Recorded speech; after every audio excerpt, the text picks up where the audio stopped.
It's now 4:30, and I'm going to call the October 28th meeting of the Moorhead Public Service Commission to order. Could I have a motion, please, concerning our agenda? I move to approve the agenda. I'll second it. All those in favor, please signify by saying aye. Aye. Those opposed, the same sign. That motion carries. Could we have a similar motion relative to the consent agenda, please? From any of you. To approve the consent agenda. Second. Oh, Dave seconded. I want Cheryl. Whatever. All those in favor signify by saying aye. Aye. Those opposed, the same sign. That motion carries. Brings us down to customers to be heard or recognitions. Do we have any, Bill? No, we don't. Anybody out there wishing to be heard? Too late. That brings us down to old business. Any old business? I think I have a piece of old business. That's really old. That's really old business. Oh, no, that's different. You're talking about later. Yeah, that's later. That is really old business, but it's not this old business. I thought he was pointing at Heidi.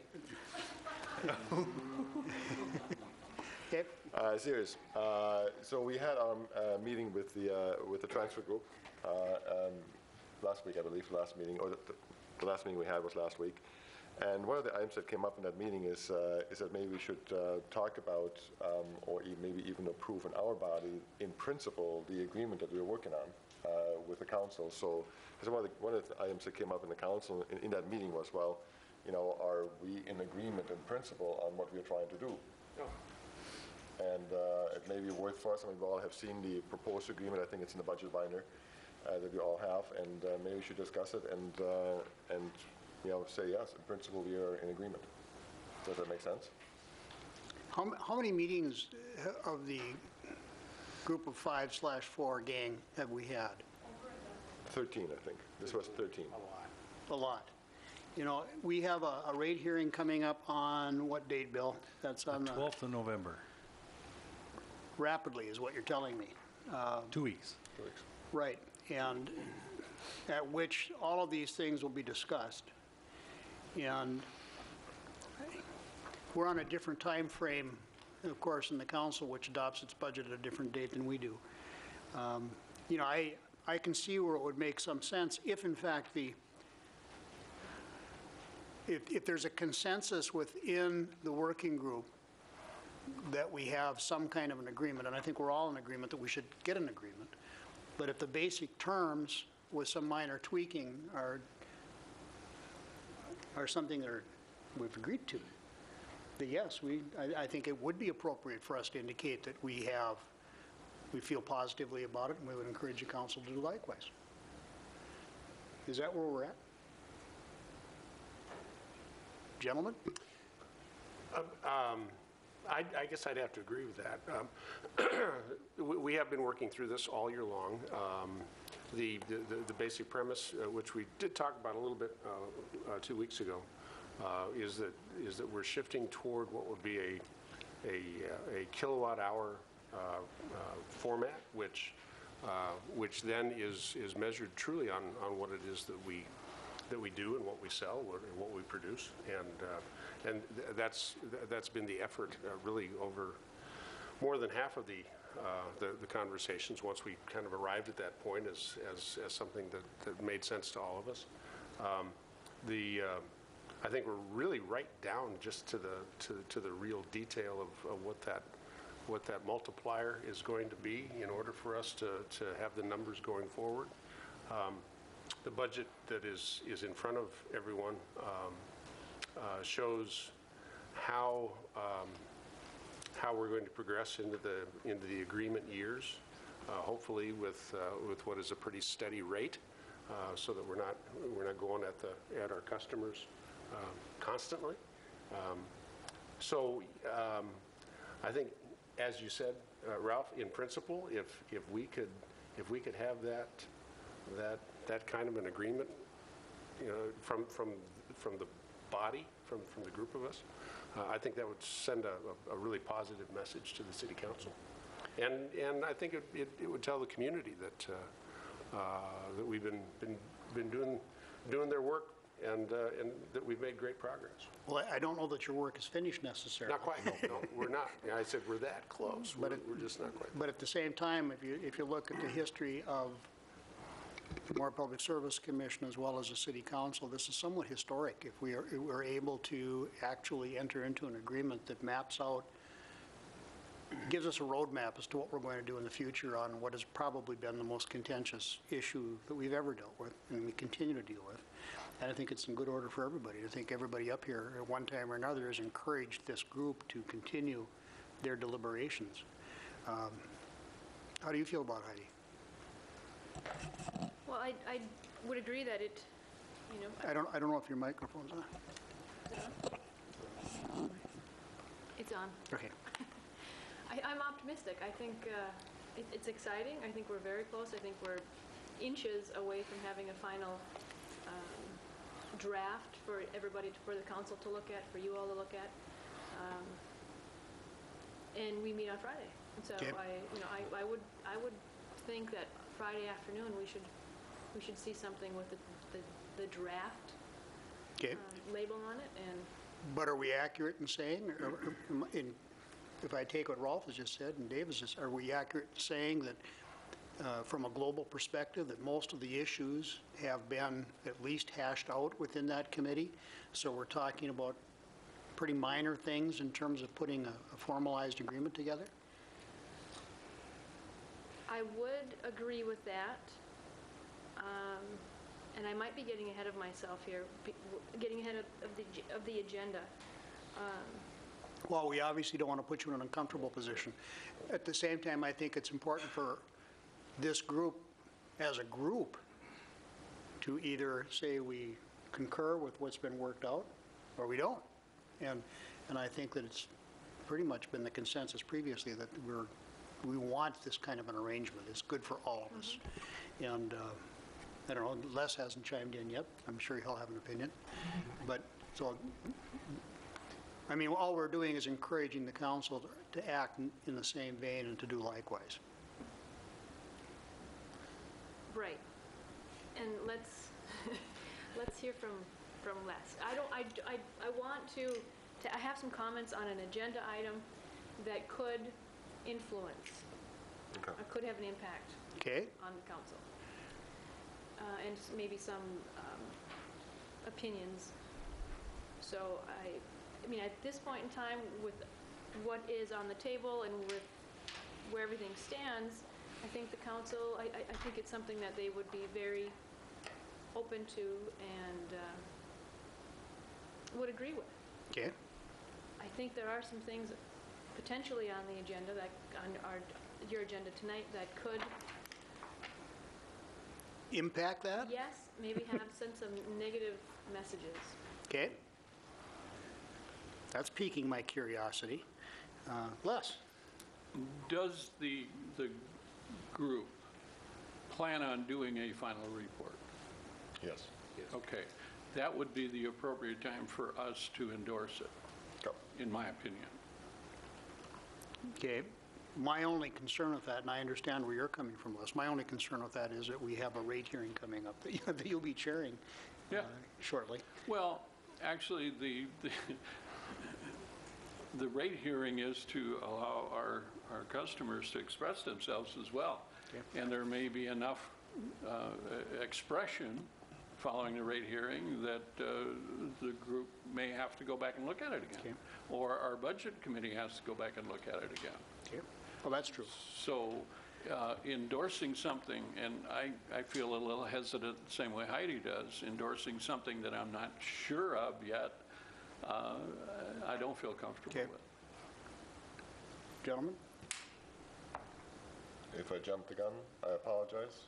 Well, I don't think you jumped the No, gun. it's forewarning for us, and that's a good thing. And that's why I asked that the committee will actually do a formal report at the end of your work so that we can react to that. David? And by all means, a formal report with a formal proposal is forthcoming. Yeah. And I think what Ralph was maybe suggesting, which I keyed into a bit, was an expression that we're on the right track, that that having arrived at the kilowatt hour type of a solution is the right track, that a multi-year solution is the right track, and that while we aren't there yet, at least maybe an expression that it isn't just the two of us out ahead of the five of us, and we might, that we're not heading for a wall. So. Well, I think the two of you are out ahead of the five of us, to use your words, but at the same time, Yeah. I think that everybody up here has endorsed the process as being a good and healthy process. And, so we'll, if I understand, what we'll do is we'll wait until Report. everybody's ready to report back to us, and that's a good suggestion as well, Les, but anything further? Nope. Okay. Nope. And by the way, for all of the people out there, my hat's off to everybody who's engaged in the process. This is the first time it's happened.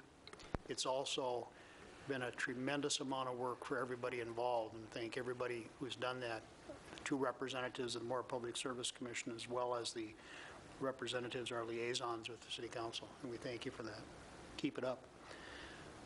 That brings us down to members of the City Council to report. Well, I sent out an email with the questions that you all had about streetlight utility poles. Last time we met, you'd wondered if the city has a policy or a plan in place.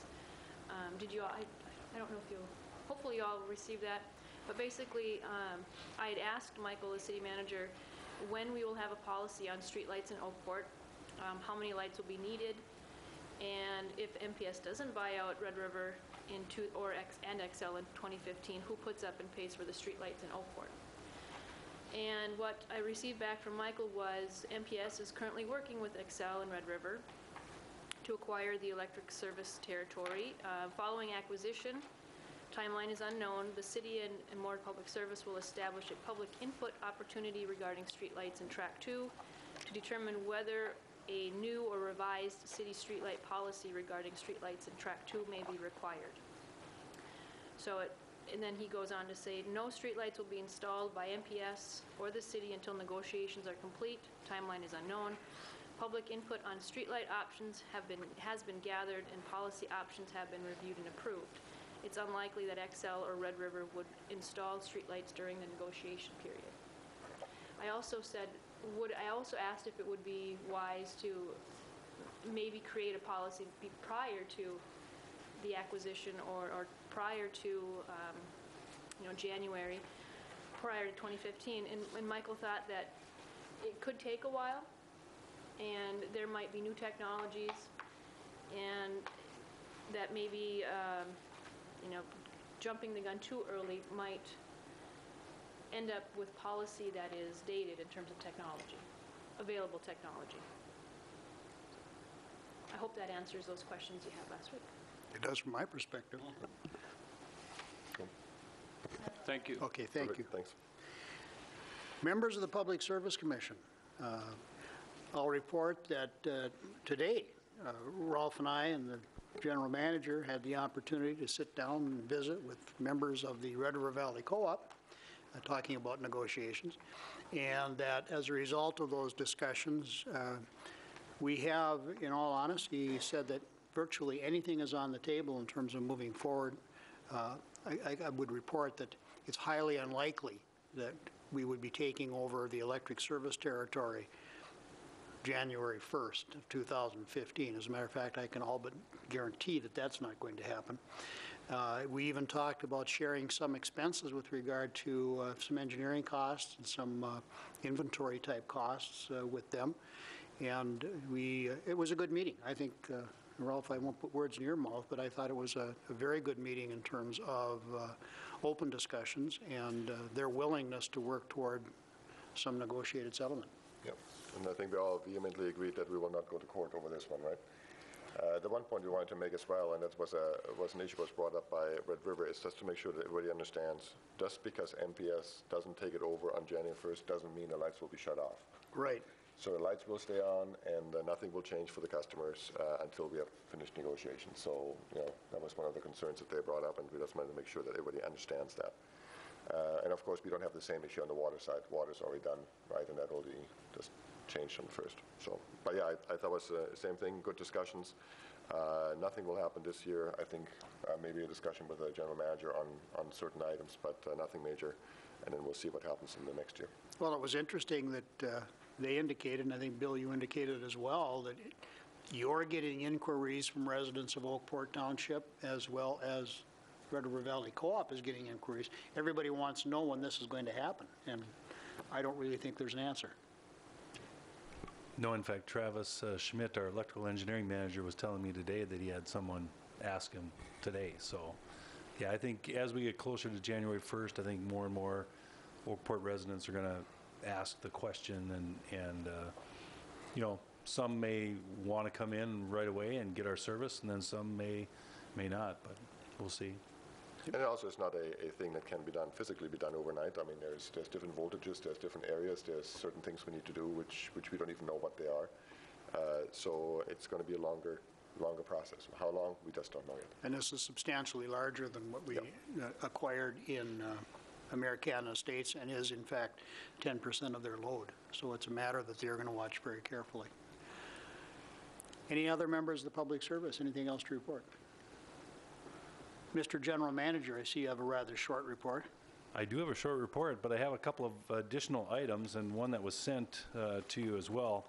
The one that was sent to you was our Capture the Energy, Capture the Sun survey that we're going to be doing, and I just wanted to take the opportunity, just to let people know, our customers know that there's going to be a survey, especially the ones that have been involved in our renewable energy programs in the past, such as Capture the Wind or Capture the Energy.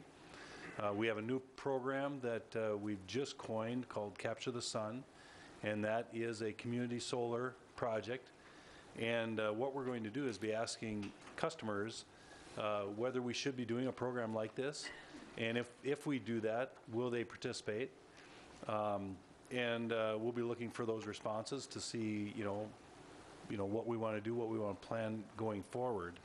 It was interesting today when we were talking to the cooperative. They did a survey like this a year ago, and with probably results that were more negative than positive, I would say, from the CEO of the cooperative. He admitted, and I would venture to guess, that our survey will probably come back more positive than negative, and that, because with our Capture the Wind program, we had a phenomenal response to that in 2 different occasions. So I'm guessing that we'll have a pretty good response to this as well. We have been taking a go slow approach on the community solar. We do have rebates available for solar energy if people want to put solar energy on their home. And we actually, in a couple of weeks here, will have our first recipient of our rebate, Bruce Krogstad. We're going to try and get him to come to one of our meetings here, present him with a large check, which will be, large in the big checks that they sometimes give out, but it's also a large check. It's $4,300. So the rebate program that the commission has, he's the first recipient. He's putting a solar array in his backyard, and he's I think near a golf course, so he's kind of in an open area where he's got good sunlight, and he's been working with Dennis Eisenbraun, our energy services manager, and so we have our first customer, and it's a good time because now is the time when we're going to be doing this survey. We're looking at community solar for people that don't have room in their backyard or good exposure to the sun, that could actually do it as a part of a community garden where they have solar that way. So you've got a copy now of the survey. If you look at it, it's pretty simple, but if you've got any questions, you can bring them up to myself or Dennis, and then we'll be sending this out to our customers looking for their response. So that's just kind of an update on community solar. We are going to bring it up a few times here in the next few meetings just to kind of get the word out there. So if people see this survey coming, that they'll actually respond, because we do need people's input. Related to this, I am on the Minnesota Municipal Utility Association's Community Solar Task Force. And like I mentioned, we've been kind of going slow on this, really to make sure that we're not, getting too far ahead of everyone else on the community solar and solar power in the state of Minnesota. And I went to my first meeting here this last week, and I don't think we're too far ahead. I think we are ahead. They're looking at us as a leader as far as community solar. But I don't think I'm comfortable with where we're at.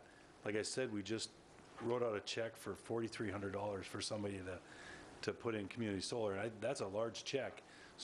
But I think that's in line with what others are doing as well. And we've had that available for about 3 years now, and this is our first person that's signing on the dotted line and installing something. So I think that is good. It's taking off probably a little bit slower than what we thought. So that's the whole story about solar right now, but we'll be updating you in the future here as well. It's interesting, when we had our meeting with Red River Valley Co-op, they did inquire about the solar program and as well as the wind program and the windmills that appear not to operate all the time. And I just thought I might pass that along to somebody who might be interested, both in the audience and locally. But Would that be Travis? that would be Travis. That would be Travis. Yeah, he's responsible for the windmill. Travis got to keep them running, so. Yes, he does.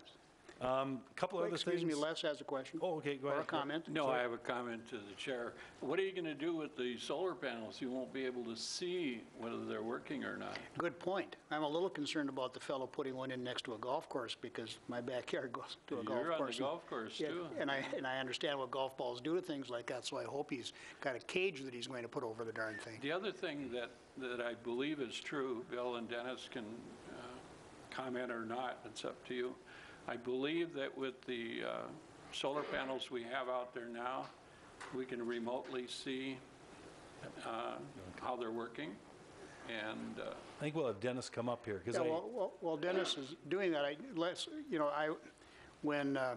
just meant to report that Red River Valley did ask us about the windmills. I wasn't making any other quantitative or qualitative comments, just in case Travis was listening. you understood the comment I started with, I hope, Dennis. So Yeah, go for Dennis it. Eisenbrown, Energy Services Manager.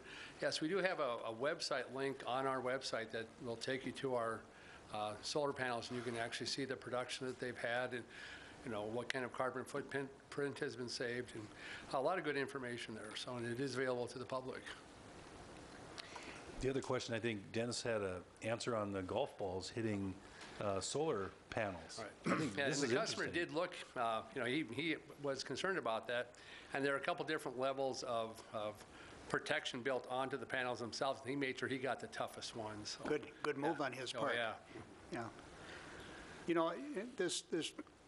When we had the remarkable community response to our Capture the Wind program, a lot of that was based upon the educational qualities of that type of a program and instilling it within the students in the community. And now we've got the solar program. When I first came on board, we also our linemen went into the schools and did a presentation for the benefit of students, especially young students, about keeping things away from high voltage lines and things like that.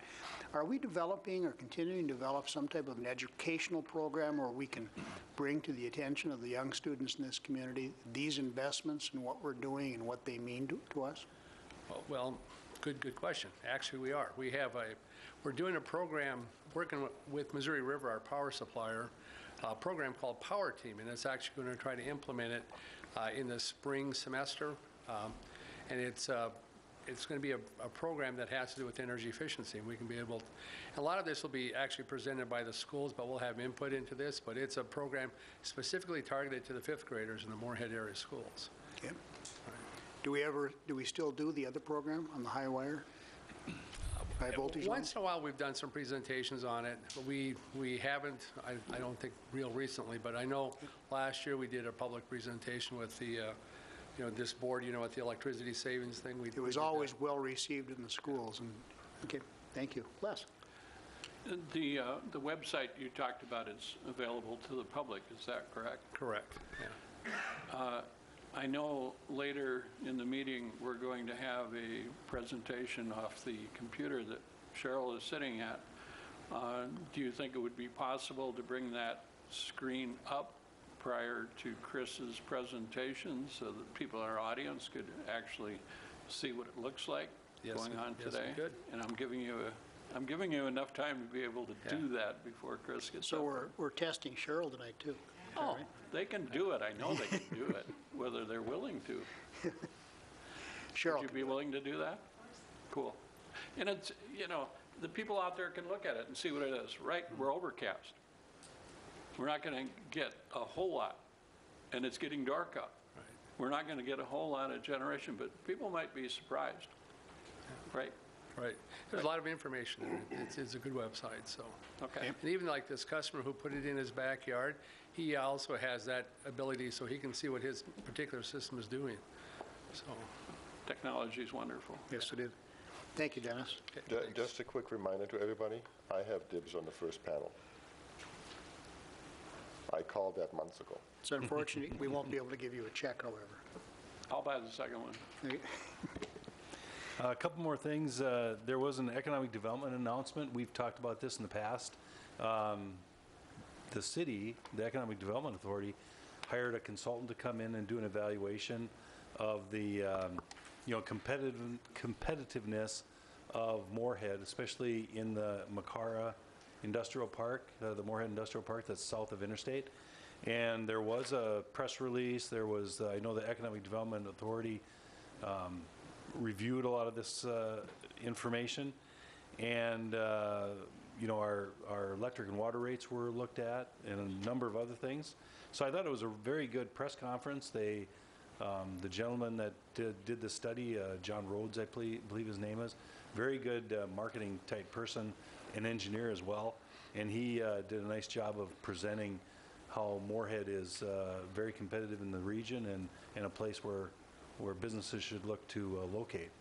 And our rates, we worked with them closely on our electric and water rates, and those are very competitive in the metro area here. So I don't know if there's any questions on that one. Two more things. One is the Defiant Garden.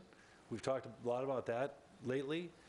If you drive by the old power plant site, the Water Division is doing a lot of work, or going to be doing a lot of work on shaping that hill for an amphitheater near the Defiant Garden area, and they're putting in, I think they're putting in storm sewer and water lines, and there'll be some electricity there as well. So a lot of that's happening this fall, getting ready for winter, and then in the spring, I would guess that the Defiant Garden project will take off in earnest. So a lot of the foundational work is being done now. So Chris has more information on that if you would like. And then the high service pumping station over at the water treatment facility it began today. So Chris, you had some good news about the equipment, the Buy in America. Or did you report on that last meeting? I don't believe so. Yeah, why don't you tell them about that? That was kudos to Chris for being on top of that, Chris and our engineers, to get some onerous provisions waived by the EPA. Pretty monumental, I think. Saved us about $65,000, I believe. Yeah, it's a pretty interesting story. So one of the stipulations of the funding source for the high service pumping station project is that we use American-made iron and steel. And as part of those requirements, everything from pipe, flanges, fittings is required to be this American iron and steel. When we bid the project, they came out with a waiver just a few days before we bid it saying, you don't have to include nuts and bolts. They gave us a de minimis waiver so that nuts and bolts were not included. Well, once we got the project approved and we're starting to work on some of the submittals for the project, we asked EPA, are you're still sure nuts and bolts don't have to be made in America? They basically said no, because if they're on flanges or anything important, they should be made in America. And we took exception to that ruling, basically based on cost. The cost of American-made bolts on just the flanges and fittings alone would have been about $60,000. So we wrote, HDNR and I composed a letter to the EPA. The EPA actually is going to issue a nationwide waiver covering all projects, not just ours, for bolts that are attached to fittings and valves. They do not need to be made in America, which will help us in terms of cost. Like I said, it would have been about a $60,000 change order for us, just alone. Yeah, that's the story. Incredible. And it really made it so that today we could start. Yeah, yeah, that's a good point too. Some of the requirements did require a long review time, and so that's what was part of the delay in getting the project started, was that we weren't going to use these expensive bolts just to get the project started, so we needed a ruling from the EPA. It was a good effort by HDR and ourselves to get that taken care of, good cost savings for MPS. I'm assuming that all the bolts, regardless of where they're made, have to meet a certain specification anyway. They do, yeah. So it would have been the same specifications, stainless steel, all the same requirements. It's just, are they made somewhere else or are they made here? We would have had no problem buying the American bolts if there was enough supply, and if that would have been the original provision issued by EPA. However, they changed their mind, and that was really what we took exception to. Do we plan on having a tour in the near future? Of that area, we certainly could. Chris could arrange that. I mean, right now, it's just mobilization, basically, but they are going to be doing piling this fall. Yeah, in terms of project schedule, we're looking at 2 water line relocations, both the Clearwell line, which is the line that goes from our new plant to the finished water reservoirs. That line will have to be relocated, as well as our river line. Sounds pretty easy, but actually, when we relocate that Clearwell line, we're going to have to start up our old water treatment plant, our 1960 water treatment plant, which hasn't been run since, well, probably 14, 15 years. Do you know that it will run? We've been working on it for the past month and a half. As of yesterday, we can make water out of that plant, with the caveat that it'll That's only... not a glowing recommendation, the way you said that. Well, I was just finishing the caveat. Okay. The caveat being that it'll only run groundwater for this time period. So we've made provisions. We're ready to do it. It's no small task. It's been a lot of work on our operators' perspective. They've done a great job. Our staff's done a great job to get this thing ready to go. And then we'll have to run off wells for some time during that river line relocation, similar to what we did during the river intake project just a few Are you years going to ago. do the same type of thing in terms of posting photographs and so forth online so that our residents can see what we're doing and what we're accomplishing? Yeah, I think we'll definitely, for some of our significant projects, we've done GM report updates where we've had a lot of photos, and maybe we can do some online stuff with Twitter, just some different things just to show people, hey, there's some big construction going on in Moorhead that, it's not going to be easily seen by members of the public just because it's basically hidden behind all the infrastructure that's already in place. So how long will that rerouting of the river line take? Because it will change the taste of the water, right? It will. We're thinking between 3 to 5 days, possibly up to a week. It depends on how they make the connections and the fittings. All construction is kind of a moving target. It's a work in progress. So we'll probably issue that press release again. We typically do that. We're not really sure when exactly those relocations will take place at this time. But when we find out, we will definitely notify the public. I hope you realize that when you put those reports on Twitter that there'll be certain members of the policymaking group in front of you that won't see those. We'll try to make communication Make it available simple? to everyone. Okay. Thank you, Chris. Yep. Anything further, Bill? Nope, that's it. Okay. That brings us down to item 8E, which is to accept a report on the electric service extension surcharges, which is something which we discussed earlier today. Yes, this has to do with any kind of service territory that we acquire from another utility, such as the Oakport annexation and acquisition of that service territory. This is an item that is fairly routine. We deal with this every year. What we do is, in our policy and in the Oakport agreement, the annexation agreement, there is a methodology outlined on how the commission will have a surcharge to pay off the investment of the acquisition for service territory. There's only a surcharge as long as we have lower rates than the utilities that we're acquiring. So if a utility has, 4-cent higher rates than we do, then the methodology basically cuts that in half and says the surcharge is 2 cents. That way people see a reduction in their electricity costs, and even with the surcharge.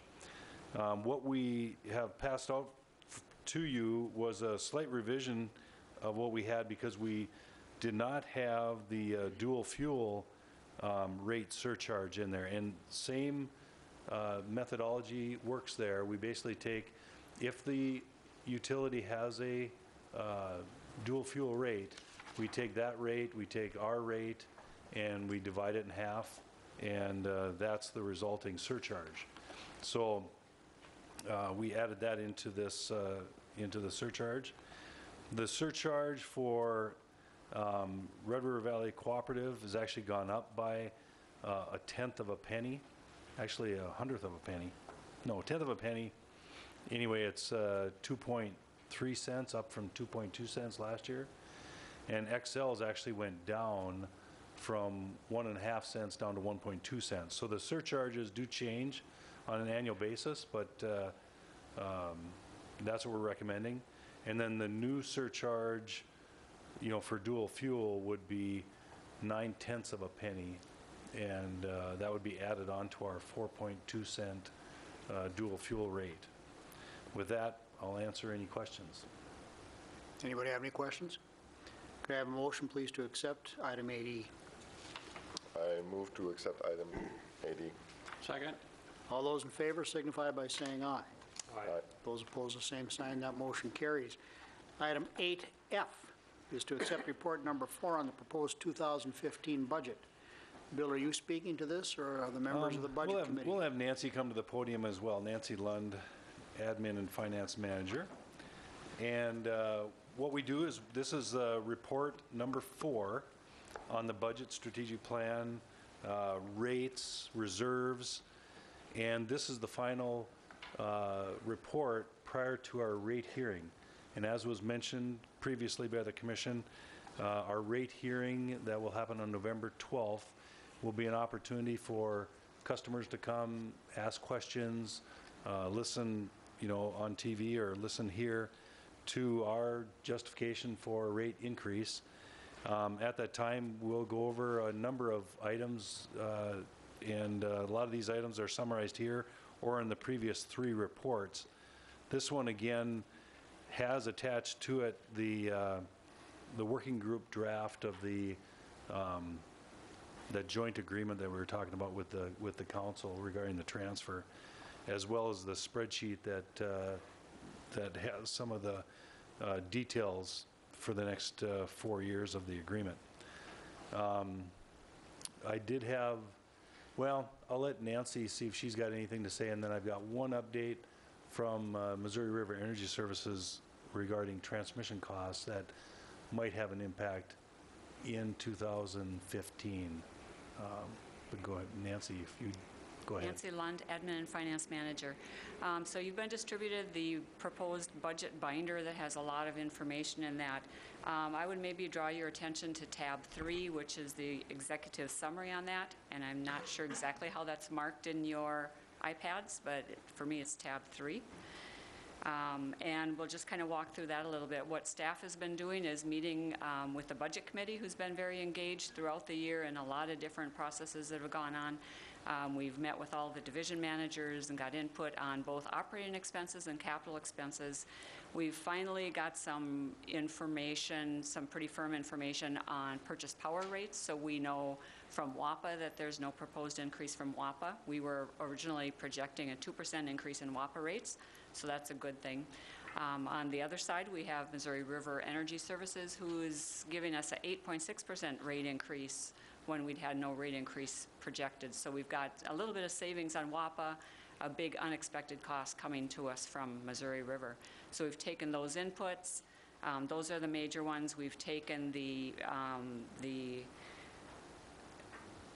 proposed draft from the agreement with the city. We've built that into the rates for the electric rates. So we've got, a $6.35 million payment going to the city general fund. That's in there. The capital improvement proposed agreements are in there too. Taken all those things, combined it with where we think we are today on our projections for year end. So year end 2014 are important numbers to roll forward, and as we go into that process, we put those all together. And we've come up with a projected rate increase, including purchase power costs and city transfer increases of 5% on the electric side, which is down slightly from original projections. We'd started thinking that we were going to be in the range of 4.5 to 6.5 with the negotiated agreement with the city, but we've been able to pull that back to about 5 and meet our financial needs there. On the water side, we've got a couple of big capital projects that are going to require a rate increase of about 6.5% on the water side. And that's going to be an annual increase of 6.5% to fund ongoing water main replacement and our high service pump station project. How many years do you anticipate that annual increase? Okay, I'm going to make a statement like I hear from some other financial people when they start doing forecasts. Everything after today is all estimates, but right now our forecast says the water rate increases are going to be 6.5% each year for the next 5 years. But things could change tomorrow too, so everything is just forecast out. On the electric side, we're forecasting a 5% rate increase for 15, and then depending on, our biggest costs, which again are the purchase power of city transfer and those things, and growth, if growth happens like we're projecting, and purchase power, we don't have any surprise increases. We've got a 5% in 2015, and 4 years of 0% rate increases. So we've built that in, and we've built in also into the electric rates, meeting our reserve requirements according to our financial strength policy by the end of 2016. David? Nancy, would you back up just to the 6.5% and define that in terms of dollars and cents for the typical customer? It sounds huge. It sounds huge. It does. Let me see if I can find the right page here. Okay, 6.5% rate increase on water equals about $1.26 per month water increase. So $1.26 a month, or about $15 annually for the water rate increase. On the electric side, the 5% equals about $3.34 per month, or $40 annually for the electric user, for our average customer. That's our average residential customer. Average residential customer, yep.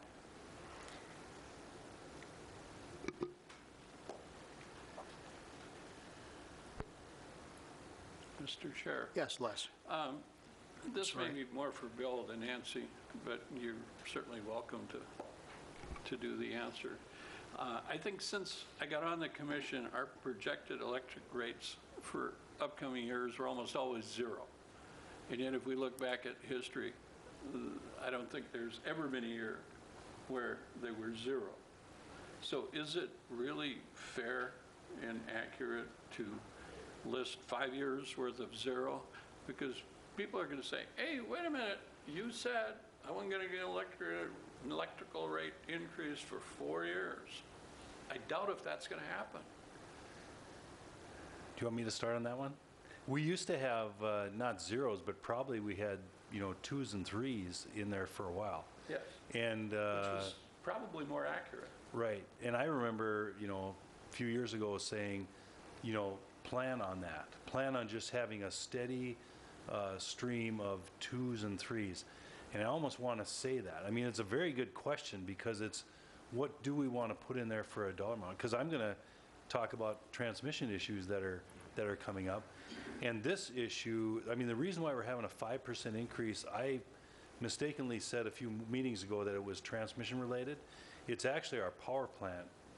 A lot of it is our power plant related because we had, issues on the turbine fins that so our three generators needed major overhauls. One's happening this year, one's happening next year, and the next one is happening the following year. And we hope and pray that there's not a major catastrophe there if one of those fins falls off while it's running. So, I mean, it took those power plants out of service for a longer period of time than anticipated, which then you've got to buy replacement power, and it ends up causing a slight rate increase. That's part of the reason for this increase. So you're right. I mean, projecting zeros for the next 4 years doesn't sound very conservative, So, I mean, I think that's something that the Budget Committee... Actually, it probably sounds more foolish than conservative. Right. Doesn't sound very accurate either. Right. I think I tend to agree with Les. Yeah, and I mean, it is our best, I mean, Nancy can help. I mean, and like she mentioned, it's just a forecast, and the forecast will be wrong.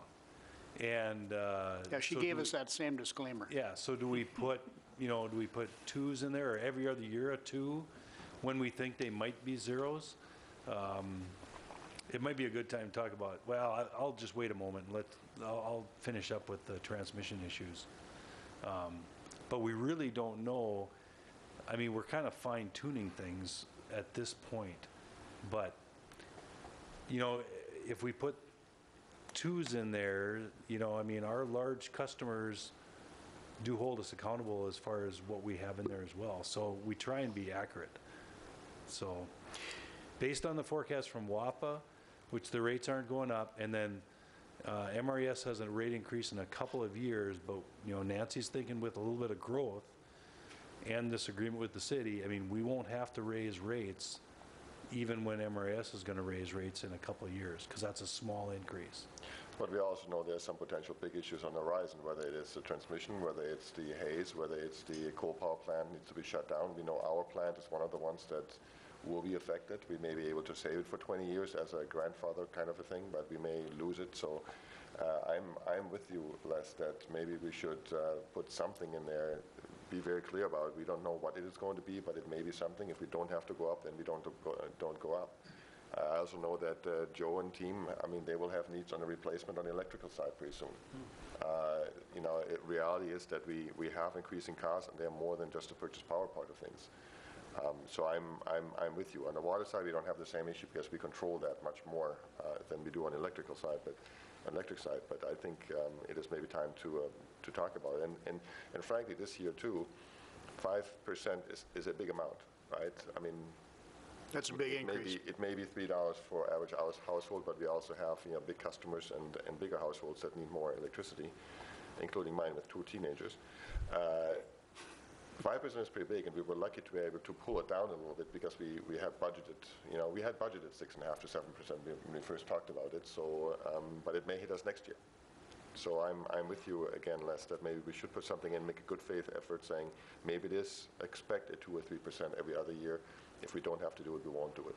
And Les, I think if you look historically on the one page here where we've got the history of the various increases in 2008 and 2009, we're looking at 10 and 12% increases. And a lot of that was because of external forces, which is really what we're talking about here, too.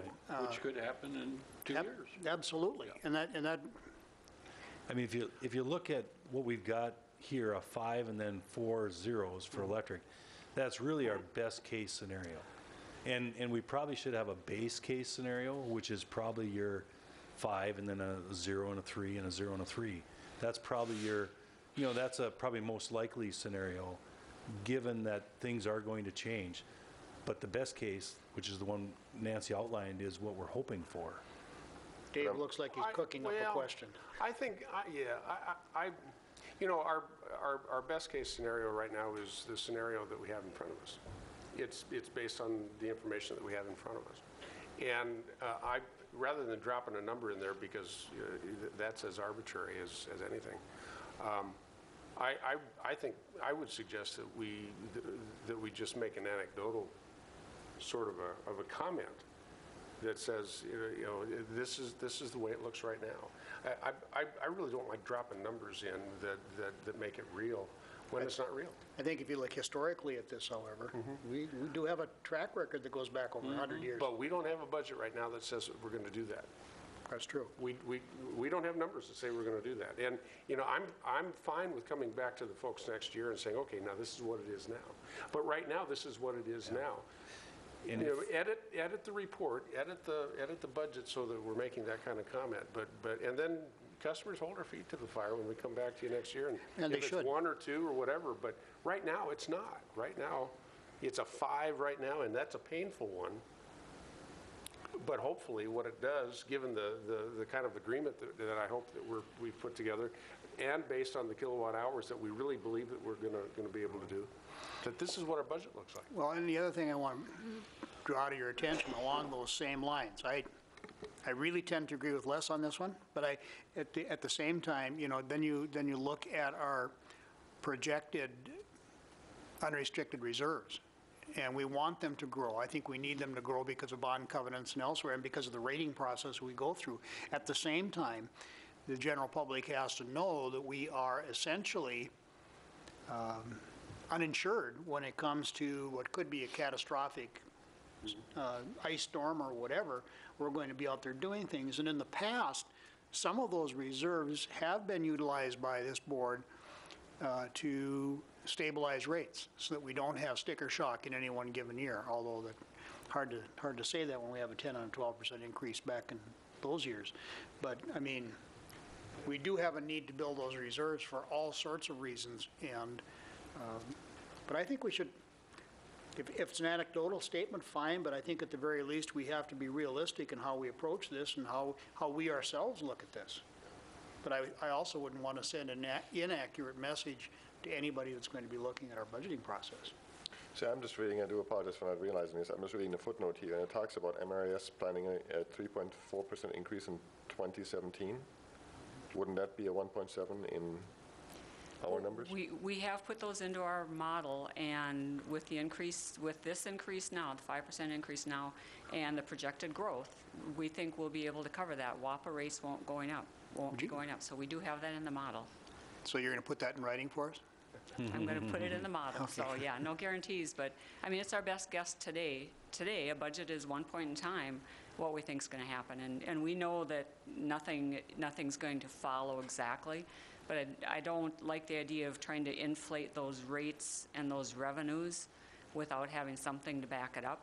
When MRES comes and tells us, hey, you're going to pay an extra $1 million, we can deal with that then, but I don't like padding the revenues right now ahead of time. Are we sure that WAPA rates are not going up? I mean, we don't have the new agreement yet, right? We don't have an agreement yet. We did get we are working on the agreements now, so WAPA did send those to us. In the next few months, we will. Yep. Their rate, I mean, those agreements go through 2020, so we are under contract. We have, until 2020. Okay. These are post 2020, so. And WAPA right now, they've been getting good water. The dams are, extremely full, actually. And so they've got good production, and they don't forecast a rate increase for the next few years. That could change with the drought. If they get and I'm not talking a major drought, they are impacted by minor droughts. So then all of a sudden they're doing a rate increase. So, but like Nancy said, then it's easier to go to people and say, we're having a rate increase, and this is why, and it's because there's not enough water in the dams, or a turbine is down, or that type of thing, than it is to just do it just to. It seems that those surprises always occur. Mm-hmm. Yeah, I mean, like you say, it's our. I mean, there's always a surprise that comes down the pike when it comes to our budgeting process, and our rate-making process. Yep. Well, and I'll bring it up now, I mean, on a transmission-related matter, which we talk about power supply. Well, power supply includes generation and transmission in order to get the generation here. And so transmission is a large cost in there. We have 2 power suppliers 50% of our power comes from Western Area Power, the federal hydro projects along the Missouri River. That's very cost-effective power. And then our more expensive power is our what we call supplemental power from Missouri River Energy Services. So all of our growth energy comes from Missouri River. And it's like 3 times the cost of WAPA. So it's much higher cost power. And rolled in there is transmission as well. And power supply with Missouri River is blended and provided to everyone on an equal basis. The rate schedule for all 60 municipal utilities in the region that are part of MRES, including Moorhead Public Service, is on the same rate schedule. That's not the same for transmission. Transmission is a bit more complicated, and it was in effect when Missouri River started. So what they did is they kept the transmission arrangements for the different municipalities out there according to where they were located in the region. Moorhead was fortunate. We lived right on the border of North Dakota and where WAPA was marketing its power.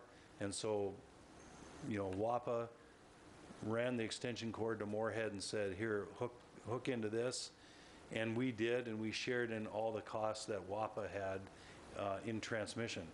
Anyone east of us, including Detroit Lakes, Alexandria, Marshall, the cities in Iowa that are part of Missouri River, were all outside of WAPA, and they actually had to pay an additional charge. They had to pay the WAPA transmission and an additional transmission in order to get it to their cities.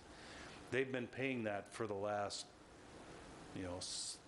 35 years. We've been fortunate that we haven't had to pay an extra transmission charge. Well, enter the whole revolution that's happening in the transmission side, where we now have these independent system operators, and we talked about WAPA going into either MISO, which is the Mid-Continent Independent System Operator, or the Southwest Power Pool. WAPA in October of 2015 is going to go into the Southwest Power Pool. That is not going to assist those municipalities that part of MRES that are in MISO east of us.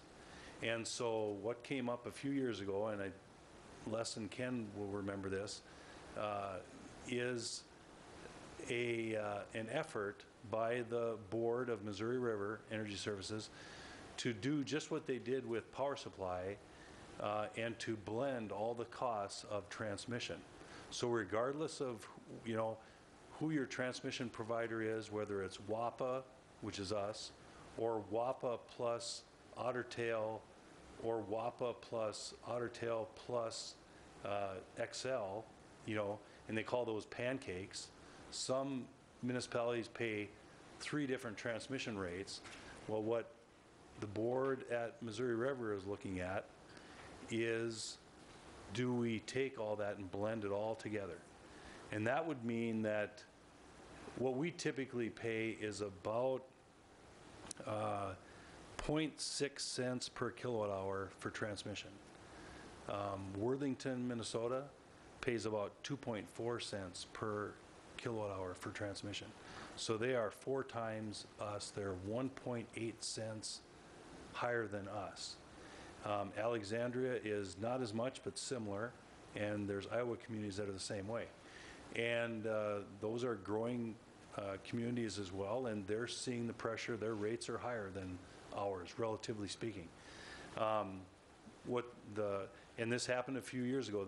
Our power supply agreement with Missouri River is called an S1 agreement, S-1. Well, they're looking at a T1 agreement. They did that a few years ago, and we talked to the commission about that. Again, they would blend all these costs together, so our 0.6 cents per kilowatt hour could go up to 1.4 cents per kilowatt hour. So almost a penny rise in our costs, and that would mean about a 10% increase in your rates overnight. And that's just a vote of a board. The last time they voted on the T1 contract, there's 13 board members, no, there's 15 board members, and it was a vote of 8-7. And that was probably 5 years ago that happened. Now, I'm guessing that in the next few months, because they have to do this prior to October of 2015. And there's a number of things they have to get ready for that. But there's an effort right now to relook at that, and they really have to relook at that because, again, they've reshuffled the deck with WAPA going into Southwest Power Pool. They've kind of reshuffled the deck, and it's a time where there's a lot of costs moving around, and Missouri River Energy Services is looking at this. Like I said, last time it was an 8-7 vote. Well, let's just hope that certain members of the board remember where it is that they get their paycheck. Yeah, yeah. Well, Vote it'll be accordingly. interesting because it's, you know, I mean, you can see where Alexandria and Worthington are going to vote, you know, and you can see where Moorhead and Brookings, South Dakota, and Watertown, South Dakota are going to vote. But there's, you know, there's going to be some swing votes that are people that are on the fence as far as where this should go. And part of it is philosophical. We have a S1 agreement where everything is blended together. Well, why wouldn't we have a T1 that does the same thing? Well, the answer to that is that's not the way it was set up in the very beginning. You know, people had their opportunity to, well, not opportunity, but I mean, there were opportunities that happened way back when. Some people didn't take advantage of that opportunity, some municipalities, cities, and so they're living with those consequences. Now they're looking at redoing that. So that's just one factor that, you know, what came up 5 years ago. It's coming up again now. It was a one vote swing last time. I mean, if it swings the other way, then they would probably phase it in, so it would occur over a few years. But still, you could see a 10% increase in your costs. So that's one of those things that's not in the 0, 0, 0, 0 forecast. So would that be a 10% divide by half, or an actual expense, or an actual rate increase, or would it be an actual 10% increase? Well, it would be 0.8 cents per kilowatt hour on our, you know, roughly 10-cent rate. So an 8% increase. And it would be, you know, it would be right on every kilowatt hour that you sell. But Not just WAPA power. MRES. You're just talking about from MRES, you're not talking from WAPA. This one would be on both. It would be on your total. Wow. So, and actually, there's transmission increases that are coming from WAPA as well, because they're having to pay for the Bakken loop, they call it. So there's a lot of costs that are going into WAPA going into the Southwest Power Pool. And one of the conditions, this is just kind of interesting, one of the conditions of WAPA going into the Southwest Power Pool, when they were trying to choose between MISO and Southwest Power Pool, was whether or not either MISO or Southwest Power Pool would socialize the Bakken loop. MISO said, no, we're not socializing that. You're going to have to pay for that yourself. The Southwest Power Pool said, no, we'll socialize that all the way from North Dakota to Texas. And so everyone's rates went up a little bit, but WAPA's rates and Basin Electric Power Cooperative in Bismarck, their rates went up, you know, well, actually we're going to go down because everybody else was going to share in those costs of this future Bakken loop. And so that was the courting process of Southwest Power Pool trying to get WAPA to join them versus joining MISO. And there's a lot of that going on around the nation, but things are settling out. So I mean, a few more years of this, and everybody will know the roadmap going forward. But that goes back to Les's point, and I mean, putting zero in the table is unrealistic, right? I mean, if we are looking at a potential vote here before next October, a year from now, for 2016 rates with a potential increase on transmission, you know, worst case scenario, the vote swings the other way, we'll have a 10% increase or 8% increase. So I think the 0%, either we put nothing in there or we put a very clear footnote that this is as far as we know, and we know some things that say it will not be zero. If there are factors that will impact that rate. Yeah, again, we don't know. I mean, that's just something that could happen overnight. Nancy has in the forecast the gradual, like, growth. growth increases our rates, actually. I mean, Because we're buying more expensive power. yeah, because we're buying more expensive power. So our marginal costs are higher than our average costs. So, Which also means from an operating standpoint that we don't have nearly as much margin to work with as one would think. right, exactly. So, I mean, you want good growth. You want just growth for growth's sake. So high load factor loads, I mean, we'll go into that later, but those are what we want to see. The bush expansion type things, that's what we want. Hornbachers, good expansion. Rooftops, good for tax base, okay for electric load. But every rooftop actually costs us money. It doesn't make us money. Our margins are very thin on new rooftops. But those are all factored in the forecast. So those are in there. What's not in there is these transmission costs or an ice storm, that type of thing. That's what you have reserves for as well. I mean, that's why we're building reserves back up, and that's, I mean, I'm less worried about the ice storm piece, as long as we build the reserves back up. But Nancy, I still don't understand why we expect a 3.4% increase from MRES in 2017, but we're going to catch that with growth, because the more we sell, we still have an increase, right? It increases everybody's rates. We could look at some different models if the Budget Committee would like to take a look at that, and it might involve shifting of that rate increase a little bit to actually reflect the purchase power cost increases. Yeah. Well, and it does assume that agreement with the council as well. Sure. I mean, that does help with growth. Well, and So- this is why that agreement becomes so important. And I understand the parameters of the city charter, 20% net gross, all of that kind of a thing. But when that charter was initially established, we had 20% to work with.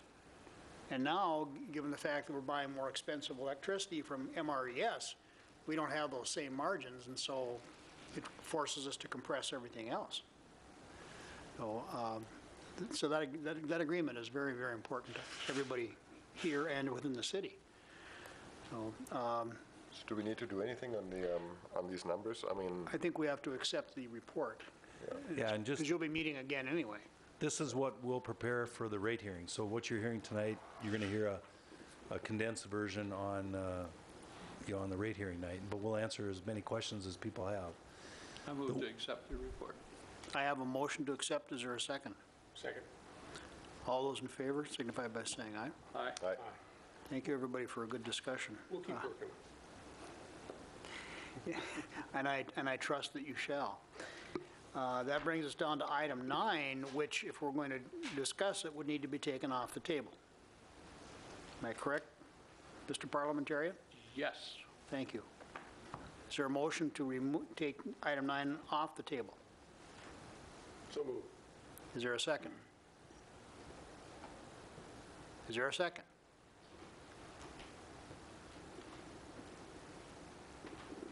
I'm not hearing a second. Later. Well, okay. I will, so that motion fails for lack of a second. Brings us down to item 12.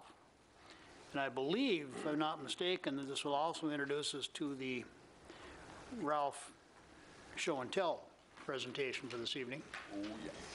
And item 12 is to approve the updated water main assessment management plan. And like the transfer committee, like the budget committee, this whole thing on the water main assessment plan is just as important to us. And it also reflects a great deal of work that everybody's put into that process and trying to come up with good numbers in terms of where we're at with regard to our infrastructure. So I'm assuming that Chris is going to be giving this bill and not you? Yep. Chris? Technically, Pardon? I think we have to remove one or both of them from the table. Oh, that was tabled as well. I'm sorry, I did. Could I have a motion to remove this one? I move to remove item 12 from the table. Okay. Is there a second to that I'll motion? second that. All those in favor signify by saying aye. Aye. It's removed from the table. Let's discuss it. Thank you, Les. right. I knew there was a reason we keep him around. Yeah, hopefully more than one. I know. Christopher Knutson, Water Division Manager. And I think this is a good time to discuss this particular topic, talking about budgets and strategic planning and looking long-term in terms of what we're doing to maintain some of our critical infrastructure. And as we've seen over the past couple of years, water mains are definitely a critical piece of infrastructure. And we have a lot of work on this from a staff perspective, both from the GIS end. Sam has been instrumental in getting some of the data we need to do this plan. And then from the engineering side with some of our engineers, Kevin Young and Chris Kopecki also worked on this quite a bit. And some of it's data you have seen last year, so it's more of just kind of a refresher. I'll go pretty quick just based on the fact that you've seen some of it before, but I'll highlight some of the new information as well. So as we've talked about, definitely at the commission level, nationwide, both MPS and many other municipalities are seeing significant infrastructure challenges in terms of the cost to maintain the infrastructure and the replacement needs associated with that infrastructure. So nationwide, the number that jumps out is $1 trillion in needs just in water main alone between 2011 and 2035. And of course, there's many rating agencies that kind of grade civil infrastructure, especially water mains. And over the past several times they've done this, the American Society of Civil Engineers, they've given water mains and water infrastructure the grade of a D. So this is definitely a nationwide problem. Moorhead and MPS are not alone in this problem. But I think that MPS has taken a proactive approach in terms of planning.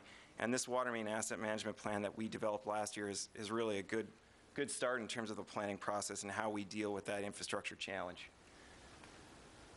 Again, some of the goals that we have, of course, we want to maintain a safe and reliable water distribution system, but specifically, we want to target and replace cast iron water main as efficiently and as cost effectively as we can in terms of working with the City of Moorhead when they do roadway restoration projects, and also making sure that we're replacing the right assets at the right time, really hitting the critical assets that have caused us infrastructure challenges. You want to look at the show and tell? Yeah, you go for it. Let's look at it. Let's look at it. So, sorry to interrupt here, but That's okay. I actually have a little piece of water main here, and I think we're going to try to get this on screen so people can see what we're actually talking about. And as Chris said, this is nothing to be worried about or freak out about. This is something that we have to deal with, and we will deal with, but it's a nice show and tell to actually tell people what we're seeing when we pull items out of the ground. So what I have here, it's actually a piece of water main. What is it, an 8-inch? Oh, it looks like a 6-inch. 6-inch water main. This is cast iron. It's been in the ground for, what, 50 years probably. And if you look at the area right behind my hand here, you can actually see how this piece of the water main is totally disintegrated. I can probably break it with my fingers if I wanted to. And this is probably a good-looking piece, considering what we have seen otherwise. So this is the kind of stuff that's in the ground. That's where your water comes through. No concerns, as we said, it's not going to explode or we deal with the issues as they come. But we need to replace how many miles of that? We'll talk a little bit more about that, but it's about 33.2 miles to go. And another show and tell I have is there's some bolts that hold some of the bigger pipes together. And just to give an idea, this is how the bolts are supposed to look like. You see, nice and shiny. And this is the kind of bolt, if you can see it here, that we're actually pulling out of the ground that is totally corroded. And if those bolts go, the water mains can't function properly any longer. So again, this is not a nice to have kind of thing. This is what we are actually pulling out. And as I mentioned, this is actually the good looking part that we are pulling out. So just in case you want to see that. I carry that with me anywhere I go. I hope everybody at home realizes how long Rolf has been waiting to do that. And he's our infrastructure expert, and he spends a great deal of time with Chris looking over these things. Go ahead, Chris. I have my own hard hat now. Yeah.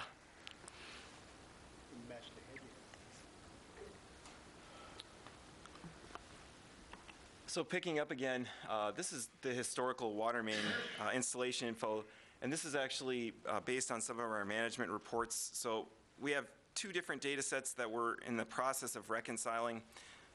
One of the big accomplishments we've had over the past year is that we've basically cataloged all of our materials in GIS. We know when they all were put in the ground, and we know what material they're made out of, but we haven't quite finished quality controlling all that data. So we're still using this little piece of historical information regarding when the water main was put in.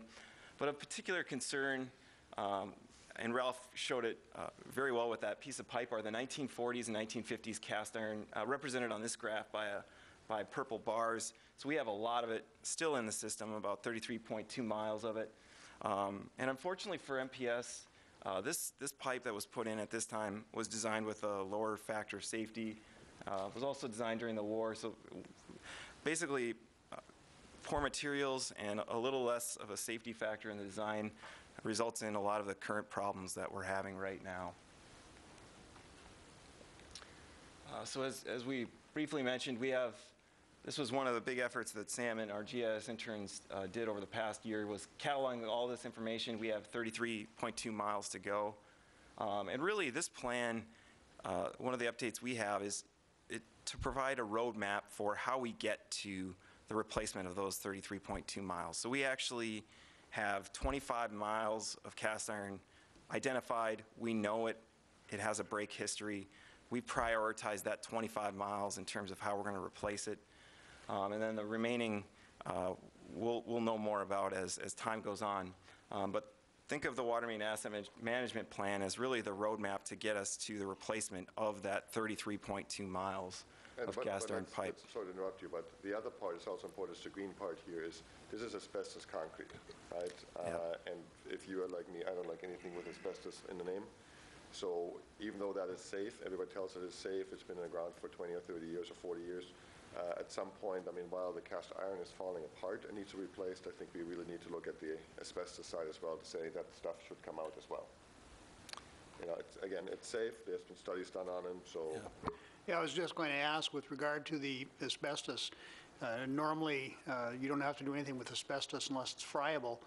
And from that standpoint, what kind of tests do we do with the asbestos pipe to make sure that we're not getting asbestos into our drinking water? There's really no testing requirement for that from a regulatory perspective. So we haven't done any testing. The Department of Health doesn't mandate any testing for that. It's been well studied and well documented that it's not a particular health concern. The concern from MPS's standpoint is that we don't know a lot about this particular set of assets. So it's something we're actually going to address next year. One of the things we're going to be doing is some non-invasive condition assessment on this particular pipe, specifically on water main crossings that are composed of this pipe. And what that non-invasive condition assessment will tell us is the actual pipe thickness of that pipe, which we can then compare to design specifications when it was installed, and try to get some asset information on it so that we can start to look at it. And so we have a better idea of what the replacement requirements going into the future are going to be. And one thing is I like visuals, right? So if you have that, if you use the cast iron pipe, you put in a long line, it gets you all the way to Rothsay, right? About 33 miles. So that's how far it can go. So it's not a mile here or there. It's a big stretch pipe, and that's just cast iron. That's correct. Yep. And then we just took a shot at updating the water main breaks, and you know, a particular concern is over the past 4 years we've seen this progressive increase. That was one of the reasons we looked at this issue in 2013, and you as the board adopted this plan in 2013 to try to mitigate some of those continuing increases in terms of water main breaks. So we hope that if we continue this effort over the next 3, 5, 10 years, that we can really start to decrease those service interruptions, which are a real inconvenience to both the public, customers, businesses. It's just a real detriment that we're concerned about and we want to address effectively. And are most of those breaks in the cast iron? And yeah, to be clear, yeah, 99% of them are typically in the cast iron. We do get 1 or 2 occasionally on the asbestos concrete pipe. Chris, how does this year look so far when you compare it to those lines on the chart? Good question. Yeah, we're projected for probably 80. We're at about 60 now, a shade under 60, I believe, and so we'll probably hit about 80. So it'll be right on par with the last couple of years, but definitely above our average of about 44. So we've seen these increasing averages over time. Again, that's one of the reasons we adopted it in 2013. And how much does a water main cost us about each one to replace and fix it up? Yeah, from a staffing and repair perspective, it's between $3,000 to $5,000 per water main instance, per water main break. This last winter in particular was very expensive. We had, the problem there was we had 3, 4, 5 multiple water main breaks occurring at the same time, sometimes requiring the assistance of a contractor to help us out because we were limited from a staff perspective to handle that much quantity at one particular time.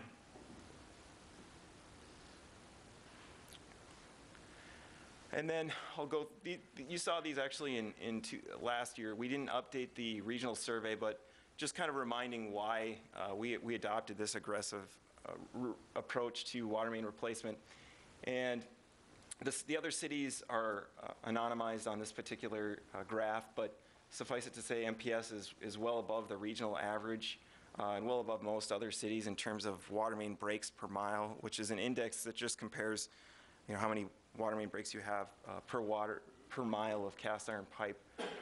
So the national average is about 0.1. We want to be in that 0.1 range, and really the only way we're going to get there is by starting to get at some of the replacement of those assets that have caused us problems. And it's a similar story on the water main replacement percentage. We had a big year in 2007 in terms of replacement, but a particular note, 2010, 2011, 2012, all significantly lower water main replacement. This year, we're just slightly below the 1% goal rate of replacement. Last year, we identified 1%, or about 2 miles of replacement, as our replacement goal. We got just a shade under 8,000 feet this year, so under the 1% guideline, and that was actually due to the high service pump station project being delayed a little bit. Otherwise, we would have met that goal, but great kudos to our staff. 50% of it was done by MPS staff this year, and the public for being patient with us and working with us on a lot of these projects. Here's kind of one of the big drivers for why we've taken the approach we have in terms of water main replacement. It's the budgetary need for replacement cost, and this is based on a pipe lifetime. So as pipes get older and older, we expect to see more and more problems with those assets, and essentially their lifetime goes to zero, and they become non-functioning assets. Based on that modeling and an average lifespans, we see a big increase over the next 15 to 20 years, and as we take this aggressive approach towards cast iron replacement, that line will actually continue to drop over time, and we'll just have that asbestos cement concrete to deal with. Oops. Sorry. One of the things we've worked on over the past year and we'll continue to work on is some of the ranking in terms of how we prioritize replacement of particular assets. And this is something we worked on with the City of St. Paul. They've done some probability studies, and basically what they've discovered and what we've known empirically for some time is that as you continue to get more and more breaks on a particular piece of pipe, the probability increases substantially of another break on that particular piece of pipe. So we've known that for some time, but it's kind of interesting to see it. We've actually used this as the basis to prioritize our future replacement. So we've basically developed this roadmap to 2027 for how we're going to replace all those assets. How we're going to do it is using this water main project priority list. And this is a really cool feature that absolutely necessary that we get that GIS component done. But based on some of the break data that we have, and knowing that probability of future breaks is greatly increased with prior breaks, we've actually prioritized out about 25 miles of pipe in terms of replacement based on number of breaks. So we actually know between now and 2025 about 25 miles from a priority standpoint what water main we're going to replace, with the one caveat that we haven't incorporated some of the cooperation elements with the City of Moorhead in terms of roadway replacement. You'll notice next year, in particular 2015, some lower priority projects were moved up because of that, some roadway restoration occurring in downtown Moorhead. So those projects were a little bit lower priority, but again, prioritized because of roadway coordination. And one of the cool things Cheryl's going to pull this up here, if we can get it to work, hopefully. There we go. Following approval of this plan by the commission, leave it right there, perfect. We'd like to actually post for the public's viewing, basically the next, through 2027, our identified project areas. So if a resident has a question in terms of when is my water main going to be replaced, I've had some issues, I'm concerned, we can answer that question and give them a projected date in which that asset would be replaced. So it's not available to the public yet. This is a public website, but we haven't advertised it at all. So we're hoping to, with your approval, possibly advertise this, that we're conducting long-range planning in terms of water main replacement, and some of this data is now available to the public. So if we could switch back, Cheryl, that'd be great.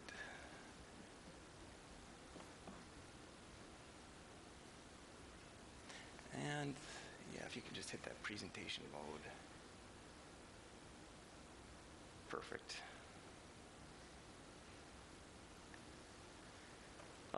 So our continued work in terms of water main replacement is we're hoping to continue the 1% replacement plan. Again, that's about 2 miles. Next year in particular is going to be a large budgetary commitment. We're actually looking at about $2.5 million worth of replacement or so to accommodate the Sims project and some other priority projects that have come up. So on average, it'll be in that $1.2 to $1.6 million, but next year in particular will be much higher. And again, shade under 8,000 feet, 7640, completed in 2014 at a cost of about $1.1 million. So we were very cost effective and efficient in our approach. We're just hoping to get more done next year and meet our 1% goal. Just a couple of future items. We have a little bit more work to do, and we'll actually plan on updating this every 3 years in coordination with the strategic planning process. But one thing we'd like to incorporate is some of the hydraulic factors and coordination scoring, as I talked to with the city of Moorhead, and then possibly some risk indexes or risk indices where we look at the economic impact of water main failures. If you have critical customers or businesses that might be adversely affected by a water main break, we'd like to incorporate that into the plan as well, and it's not currently in there. So we got a little bit more work to do, but I think it's a big step forward in terms of our asset planning process. So that's all I have for presentation.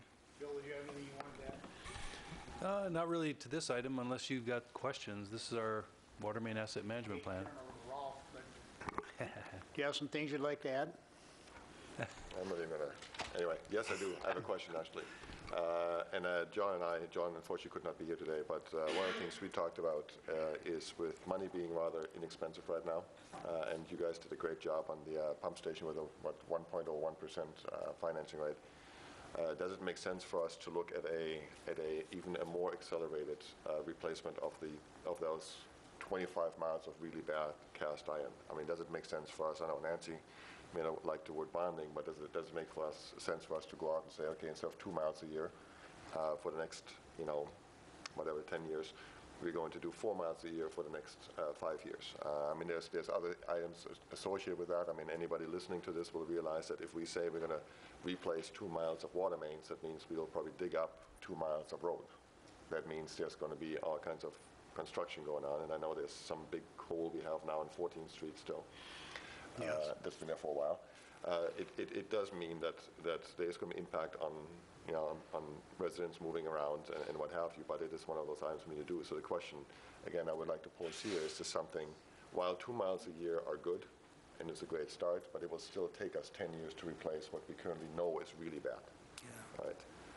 Or should we go a little bit faster, than that even? I'm wondering if this isn't something that we should look at in terms of seeing what the costs would be, anticipated costs would be, and something we should address as part of our strategic planning process. I tend to agree with him. It's whether you're replacing those pipes or doing something with the pumps out at the well houses. I mean, we do have a number of infrastructure-related issues that we know we have to address, and the show and tell really underscores exactly why it is we have to do these things. And we don't even know what the condition of the Yeah. concrete asbestos is. Yeah, so the approach, in particular for next year, we're actually just put on the project priority list for the Sims work, which will allow us to hopefully receive an interest rate similar to what we received on the high service pump station of about 1% for that particular project. But long-term, it would be difficult from a bonding capacity, and I think Nancy could speak to this as well. I think long-term, because it's an ongoing expense, it would be difficult to do bonding every year. That would probably extend us past some of our bonding capacity limits. Okay, then if that's the difficult question for us to answer, should we still be looking at an accelerated plan to move it along faster than what we're talking about? I think Rolf has talked about moving it to be more than 1% per year. And can we physically do that? You lose some of the economies of scale that we have right now in terms of using MPS crews because we have a limited amount of staff. There's some other limiting factors there in terms of, public coordination and making sure people are aware of projects, making sure that we are able to satisfy public concerns when we do come in and do a replacement project. So there's some hurdles there as well. So I think it's a good approach in that it's adopted very it's widespread adoption in terms of how other communities are dealing with the process. If we wanted to speak more to the bonding capacity, I could turn it over to Nancy, or we could speak more about it in the strategic planning Let me ask you process. this, do I detect some reluctance on your part to accelerate? I'd be willing to do more. It's just, there's certain limitations, and I think there's certain economies of scale that you lose out on. So you'll pay a lot more on a per foot basis as you start to increase that because you won't be able to coordinate as much. Well, in conjunction with that same conversation, then, should we be looking at adding staff solely for purposes of accelerating what is otherwise going to be a very important project? Because this is going to be going on far into 100 the years. future. I mean, 100 years, okay, right. once we get rid of the cast iron, now we're starting on the concrete. I mean, this is something that's going to be going on for years and years. Should we be adding staff to address specifically that issue? Yeah, I mean, it's certainly possible, and believe me, I love to do projects, but there are certain limitations to the extent of projects that you can do, and the amount of rate increases too. I mean, certainly. We understand that. Yeah, certainly there's some rate limitations as well that we want to remain competitive as well, but. It'd probably be unfair to ask Nancy for an exact answer on the bonding going forward that way, beyond what Chris has just said. I mean, but saying this, and I'm going to contradict myself a little bit here, or I mean, if we can take the, excuse my English, crap out in 10 years, right? I think 10 years we can probably handle. Hopefully we'll have a positive impact of the new pumps on the brakes with a variable speed. So 10 years is better than 20 or 30 years. But reality is we have 50-some miles of pipe in the ground that should come out, that need to come out faster or sooner rather than later. 32 miles of that are the cast iron, which is the big problem here. Sorry. Just a quick calculation to raise an additional $1.5 million above what we've got in the budget, above our 6.5% rate increase right now. I think we'd be looking at an additional 3 to 5% rate increase to yield that extra money. And that's one of the things we looked at, Chris and I have looked at, where we sit in the regional water rates too. And we are on the high end too, so I don't know that we want to be pushing that rate increase much above the 6.5 right now. Okay. You'll have, the residential we talked about, 20 cents for 1% rate increase. But I think we would start hearing from some of our commercial and industrial customers if we bump already that have. Yeah, rate we hear- increase we up to hear, double yeah. digits. So I think that's an important factor. How many years down the road are we going to be looking at doing something with the first generation of PVC?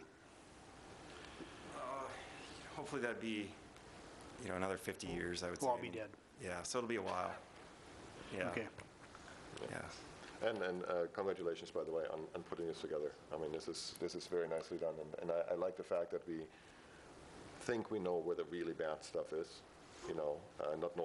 not being in the ground. So a good job on that. Certainly, I think it provides a good roadmap to get it all. The problem area is at least out in about 12 years or so, 12, 13 years. So. Yes, thank you for some good work. This has been very enlightening. Yeah, So appreciate it. one question I actually have on that, on the hole we have on, was it 14th and 17th? What did we take out there? There were some big pieces. Were there valves that we took out? 14th and 14th, there's a hole maybe on 14th and 12th Ave. Oh, 14th that's Street, right. I think it's 12th Avenue. 14th and 12th. Yeah, sorry. Yeah, so 14th. we did a project on the north side about 14th Street between 9th and 11th Avenue. Coincidentally, the city is also doing a project on 14th and 12th. So we completed our project probably about a month ago. Our project went fine. We did it in about a month's span for replacement, repaving, everything. So it was a normal project. The city project has started in July, I believe, and is still ongoing. I can't speak to the particular delay in terms of that project, but it's not an MPS project. I mean, and in conjunction with that, since you brought the city up, where are we at in terms of coordinating activities when the city is going to be doing some road replacements and those types of things? Are we far enough along in the process every year that we get advanced notification the way we should so we can do our planning? We do, yeah. The Good. city, typically takes a year-to-year approach in terms of their pavement asset management plan. And I believe this year they're actually adopting a 5-year update. So they're looking out a little bit longer term as well. That would definitely help us from a coordination standpoint. We do know 2015 Center Avenue, Main Avenue work is going to be done. We're going to be there. We're probably 90% done with plans already, which is unheard of for this time of year because we'll be bidding it in about February, March. So, I mean, that project is going to go. And that's a highly coordinated project. The city's been involved. We've been involved. So it'll be an interesting one because there will be some disturbances in terms of traffic, but I think that we're all working hard to make sure that hopefully the disturbances are minimized through the project. Okay, anything further? Any other questions or comments? Les, I move to accept the report. is there a second? Second. All those in favor? Aye. Those opposed, same sign. That motion carries. It brings us down to item 13, which was previously tabled on October 14th, and that's a report on the draft strategic plan for the water division activities. I move to untable. Okay, is there a second? Second. Okay, all those in favor? Aye. Aye. We've now taken it off the table, which is a step in the right direction. Item 13, who's speaking to this one? Well, I can start on this one. This is our strategic planning process. We really update it every 3 years, and then from that we develop annual work plans. The commission was looking at doing like a strategic planning retreat on, say, a Saturday morning type thing. And in an effort to, it sounds like schedules were not working on that, so I thought, well, let's throw water division on one meeting, electric division on one meeting, and admin and finance division on another meeting and see what happens. So if you have a few minutes, we could, and we can talk as long as you want about water tonight. The water asset management plan, of course, was a major part of what we're doing. We talked strategically about that. That's a major part of the strategic plan as well. And you'll find that in here. Along with that, there's the high service pumping station and some other items. Now, if you want to look at how this is laid out, and I'll just help you a little bit. If you look at item number 1 on that first page, we've got 5 strategic directions. The first one really is, providing services. Mr. Chair, could I ask a question? Yep, I'm sorry, yep. Bill. The planning retreat, Dave and I just had a brief You conversation had your own about retreat that. here just momentarily? Little sidebar. Okay. And my question is this necessary to be done before the end of December? Are you talking about a planning retreat or this No, matter? I'm talking about this item. Okay. Okay. I mean, This you discussion. could, we, In other words, we couldn't find a time in November. in December. Could we would be tough. find a time in January? Right. And I mean, I like Dave's suggestion when he made it a couple of meetings ago that this strategic planning for water, strategic planning for electricity and anything else is really one of those kinds of sessions. You want to table Mr. it? Anderson? I still like the idea. Well, you would, it's your idea. Yeah. And I think there are some elements of this, I mean, I've gone through and I've marked up a copy. but in a bit of a hurry and without the conversation that I was hoping for. So if it isn't time sensitive that we have to renew something right now, I'd sure appreciate the opportunity to discuss. Well, I think we can look, and even if we had to take one of our regular meetings and turn it into a strategic planning meeting, that would work as far as I'm concerned as well. That's true. But let's, are you proposing in January, you can look for a Saturday or whatever? And Well, as I said, I liked what Dave's suggestion was, and we set a time for the strategic plans. Okay, However many of them that Bill and his staff would like to bring for us. okay, Les has made a comment. Do you want to put, No, want I'm me- not going to want make me- a motion. I'm just asking what the rest of the commission. I like the idea. yeah, I do too. Now, what we tend to do is we wrap up our strategic plan with our budget and our rates and approve it, but you would just leave that out and we would approve it in January. Right. I mean, it's. I would 'cause you're assume gonna if make it's only- a strategic plan, It's not budget sensitive. No, I mean, there's things in the budget that are part of the plan, but but I'm assuming also that a strategic plan is exactly what it says, and it's something that's going to go forward for many years so that we can take a little bit of time to examine its yeah. content. oh, yeah.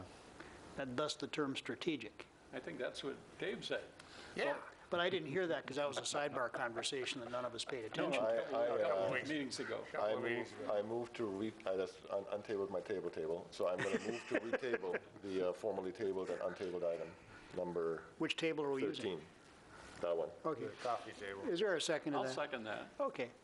All those in favor signify by saying aye. Aye. Those opposed, the same sign. That motion carries. And I do like the idea of us getting together and just hashing through some of these things that And really are it important. could be, it wouldn't have to be a Saturday, it could be the Tuesday in between our regular meetings. I think Casey was also having troubles finding location to do that during the week at one point because there's so darn many things going on here. Well, let's try to reschedule this. Well, again, we can use the water plant too. We have facilities Absolutely. at the water plant, so Can we do that. set up for MCAM up there? We can, it's more work than this place because this is already set up. Okay. We will try to work out everything so that the public can also be aware of what it is we're talking about. Right, and they may want to come sit in the audience. They may, Yeah, and that's fine. cool. Anything further? Oh, yeah, the solar stuff. The which? Yes, yes, please, since we asked Dennis to wait. And we And imposed show on the, Cheryl, who's done yeoman's work over there.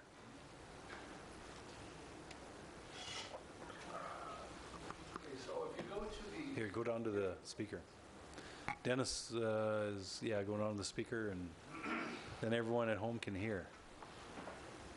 And this is on www.mpsutility.com. Right, this is our home web page, and on the left side, there's a bar that lists different topics, and if you click on the one that says renewable energy, it'll bring you to a link for this page. And this is actually showing production back to, or where it's showing right now, back to October, and you're seeing every day of the month, the lighter the color, the more energy that was produced that day.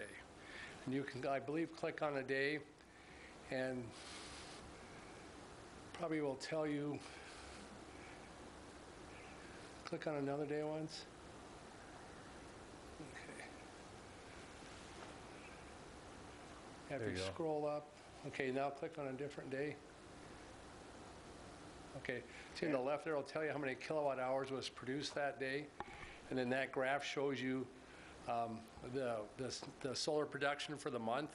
And you can go back to different months. And then you can, if you want, you can have that graph in blue be shown by the week or by the hour for a single day. So there are a lot of different ways that you can look at it.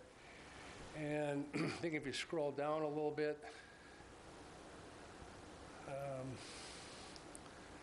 okay, there are different ways you can configure this page. The user just simply clicks on what they want to look at. So there is information available to the general There public. is, right. if they And, want. yeah, this is available on the internet to anybody who goes to our website, so. Is that historical data only, or can you look at it live? What is it doing right now? Yeah, if you go, well, right now it's pretty dark. Yeah, it's pretty dark But out. yeah, you can go to the current day and you can see what the production is for the current day.